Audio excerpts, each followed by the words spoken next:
လူတွေရဲ့စိတ်ဓာတ်ဟာပူလောင်မှုတွေနဲ့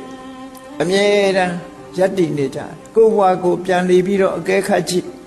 စိတ်မပူရဘူးဆိုတဲ့ပုဂ္ဂိုလ်တရားဟာနောင်ရေးကိုတွေးကြည့်ငါတရားအောင်မှတွေးကြည့်ပူသွားလိမ့်မယ်နော်ပစ္စည်းဥစ္စာတွေကုန်ထားခဲ့ရလိမ့်မယ်လို့တွေးကြည့်ပူသွားလိမ့်မယ်ဒီကြားထဲမှာလည်းအလိုမကျတဲ့ကိစ္စတွေနဲ့တွေးလိုက်တာနဲ့ပူရမယ်တေးသေးချာချာမသိဘဲနဲ့နေရင်သာမျက်ကန်းတစ်စီမကြောက်ဖြစ်နေမှာတကယ်တော့စိတ်ပူစရာကြီးတွေကြီးပဲအကုန်အဲ့ဒီစိတ်ပူနေမှုတွေဟာဘသူကြောင့်ပူတာလဲဆိုရင်ကိလေသာတွေကြောင့်ပူတယ်ဒါကြောင့်မို့မြတ်စွာဘုရားသာသနာမှာဒီမဂ္ဂင်၈ပါးဆိုဒီမှာသီလ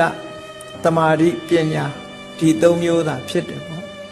သီလပရိဘာဝိတောသမာဓိမဟာဗလောမဟာနိတံသောသီလနဲ့ထုံမွမ်းထားတဲ့သမာဓိဟာအစွမ်းထက်တယ်သမာဓိပရိဘာဝိတပညာ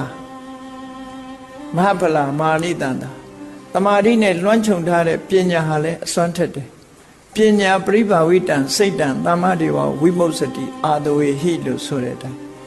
ပညာနဲ့လွှမ်းခြုံထားတဲ့စိတ်ကမှခုနကပူပန်တောကတွေအလုံးကလွတ်မြောက်သွားပြီးတော့ကြန့်ခိုင်တဲ့စိတ်ဓာတ်ရနိုင်တယ်အဲ့ဒါလို့မှပညာနဲ့လွှမ်းခြုံပြီးတော့စိတ်ရဲ့အညစ်အကြေးတွေကိုတန်ရှင်းအောင်မလုပ်နိုင်သေးတဲ့မြတ်လူတွေရဲ့စိတ်ဓာတ်တွေဟာရင်းရိုင်နေဥမှန်တာဖြစ်တယ်ပေါ့အကောင်းနဲ့တွေ့ရင်လည်းရင်းရိုင်သွားတယ်အဆိုး